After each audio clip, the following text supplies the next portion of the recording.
Bars, bars, bars, bars, bars. Sometimes you just gotta win by doing all the damage possible.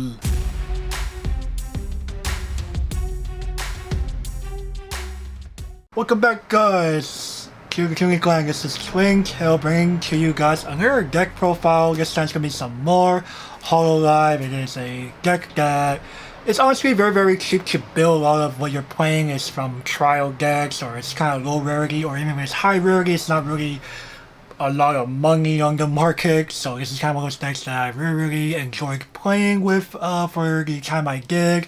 It is, as the intro kind of implies, it is an 8-bar deck. We can go over the deck profile, what it aims to do, and why I think it ended up being successful. So, we're going to go ahead into our level 0s with our deck profile. We start off with, of course, 3 copies of Autumn Path Kyryokoko, she can outside, but she's also got clean cut. She'll also go very aggressive early. We'll kind of go a little aggressive in this deck just to really pummel our opponents and just get the damage lead. And if our opponent has any stray characters on, say, our level 1 turns, we can possibly take advantage of that to just really make sure that our level 1 beaters are safe for shenanigans later. And Weiss Schwarz is always nice, as we'll go into later levels. 2 copies of the Cruel Truth Aki Rose. She's from other profiles. She's an on death pay 1 Quackaholive character from your waiting room to salvage. Again, this is from the trial deck along with Coco, so not too bad so far. Now we've actually reached some booster pack cards. We can have 3 copies of towards the future together. Shirakami Fubuki. On play, you give a character 1500, including herself. And she has the on-death, Bold Tactic Fuka 0 ability, so discard 1, top 4 check for any level 1 or higher card. It's very important for this deck specifically, as we'll go into towards the end. We also play 2 copies of Towards the Future together, Yuzuru Choco. She's an on-play mill 3, as well as an on-play drop salvage. Very handy. Just really like the free mill ability, just really deck travel, because I want to avoid playing brainstorms whenever possible. This next card, I believe, is kind of like one of the reasons why 8 bars can unironically work in hololive. So we have 3 copies of Wish Upon a Star, Yusuke Choco. So whenever we trigger any climax, we can discard climax for our top 2 check for any card added to hand and mill the rest. And she has experience 2 or higher. We can rest her to give any of our characters 2 character entrance. If you are playing an on reverse combo at 1, that can be handy. Just go over things like standby and other board building decks if they prefer to play for size versus playing to escape, as well as just being able to filter out any excess bars that we trigger along the way due to the nature of us playing bar. And this is only a common, by the way. Very nice there. And of course, we end off with a playset of one of hololive's favorites, Yamaga Hermione Minato Aqua. Of course, she's in a Sarah Swap, plus 3000 power, on death, pay 1, Quackaholive character from your way room, top 2 check, hopefully stacking the 2 hololive characters along with the drill. If and when when the hololive premium boosters are official for tournaments, I will definitely replace these with the Future I Wish for You La Plus Darkness for the yellow color, as blue is not too important for this deck. Okay, now we move on to level 1. So we go, of course, start with our level 1 combo from the Generation 1 trial deck.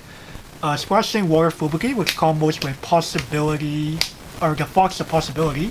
So she is, during our turn, she gets 2k power for just playing the game.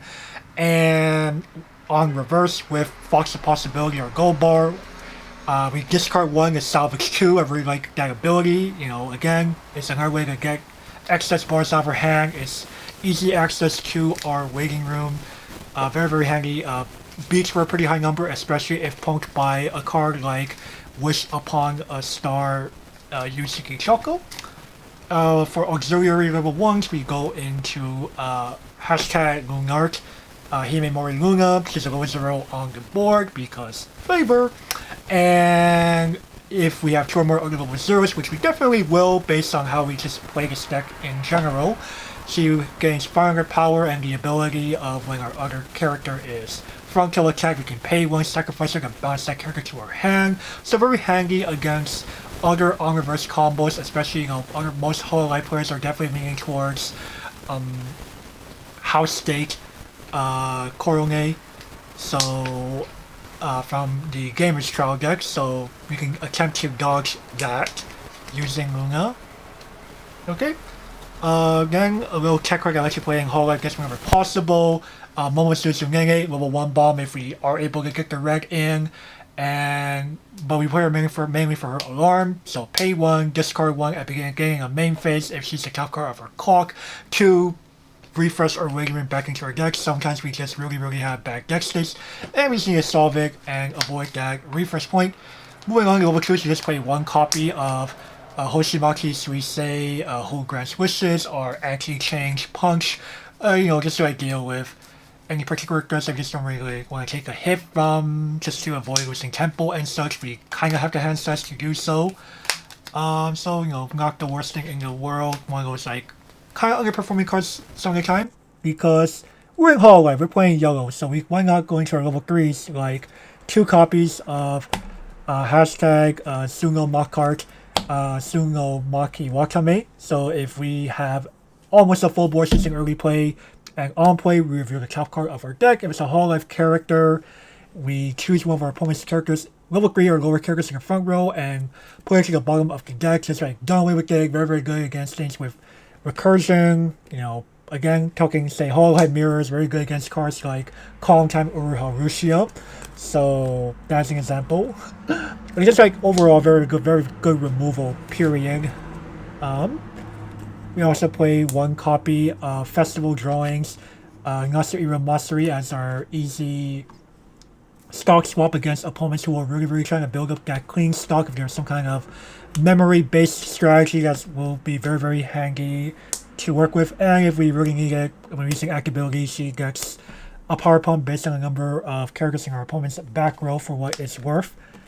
Then we also play 3 copies of hashtag drawing Fubuki, Shirakami Fubuki. If we have 2 or fewer card masters in way using early play, she gets 400 power for each other hololive character in our back row. And she's an on-play standard heal. We do play with some, again, since we do play experience, we do want to have some excess level 3s and such to level off on to be able to enable our Wish Upon a Star Yusuke Choco. Okay, and we move on to our main, or our endgame combo. We play hashtag Towart, Toko Yamito. She has no on-play abilities, no additional abilities. She just has a climax combo with Devilish Eyes. So, again, it's pretty it's just really drawing this thing's very budget. We have an uncommon character, yes, interact with an event from our Generation 4 trial deck. So on attack, we can pay 2 stock, discard a copy of hashtag hololive Generation 4 to deal 2 damage to our opponent twice. So very big damage output. This can just end games out of nowhere. And yeah, that's really what we play Towa for, just to really end the game. Okay, of course we play in this deck, in this version, 2 copies of hashtag hololive 4th generation. I don't have 2 additional copies. I will work on getting those so that I can make this more of a complete deck. I'll go more about what changes to make after. So, of course, it's a 3-4 event. We may discard 3 hololive characters on top of playing this card to burn 4 to our opponent twice. So, Towa is effectively trying to turn this into a more cost-efficient damage output of 2 and 2 for just 2 stock and the event itself from your hand versus having to play this and discard the 3. Though I will say that in some of my games, you have to unironically just go for it. You know, additional instances of damage is still additional instances of damage, even if it means, you know, giving up everything. Sometimes just gotta go for that. And of course, to round out our level 3 speed play, 3 copies of Towards the Future together, Hoshimachi Suisei, Smooth Break early play, dodge discard requirement, plus power on our turn based on the number of characters we have on the board, and we can discard to heal the stock. Very, again, that discard to heal the stock, a little more handy in a gold bar deck like this one, versus, say, other decks. So, overall strategy is just to really assemble piece, you know, we just play a very aggressive level 0 game and then capitalize on trying to really deliver the hurt with our gold bars and keeping our hand size up with cards like our Fubuki combo or our bouncing, you know, using the bounce stuff back to safety, and just aim to, you know, answer our opponent's boards with our plethora of early plays that we have in hololive, and then just aim to, you know, use some combination of Towa and hashtag hololive 4th generation to end the game after our opponent's already like eating a ton of hurt from us playing Bard basically every turn. So in terms of what I would change for the deck, again, it's very clear that I was not playing with 4 copies of hashtag hololive 4th generation. I would definitely take out, for this deck specifically, I would definitely take out 2 copies of our Akirosa from the Generation 1 trial deck to play 2 more copies of these to just have that additional consistency. Other changes that you could make, you need to, you know, you need the extra dig for the event or something. We could also play the Nene from the Generation 5 trial deck as a way to just kind of dig deeper, while also, you know, if you want to get some memory in just for the heck of it. And moving from there, again, it's a very fun budget deck. It is very cheap. It's pretty effective for this inside learn how to play a little smarter so that you can make sure your Fubuki on reverse combo will actually activate.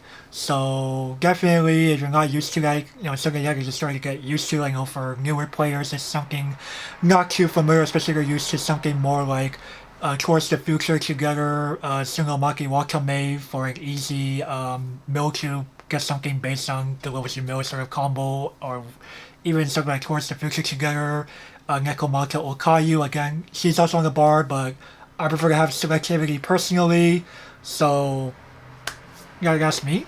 So all in all, I really enjoyed the deck.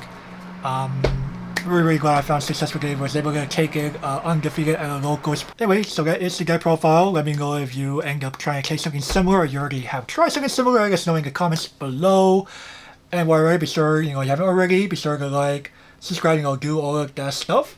And with that, I hope you all continue to embrace darkness, and we will catch you all over in the next video. Goodbye!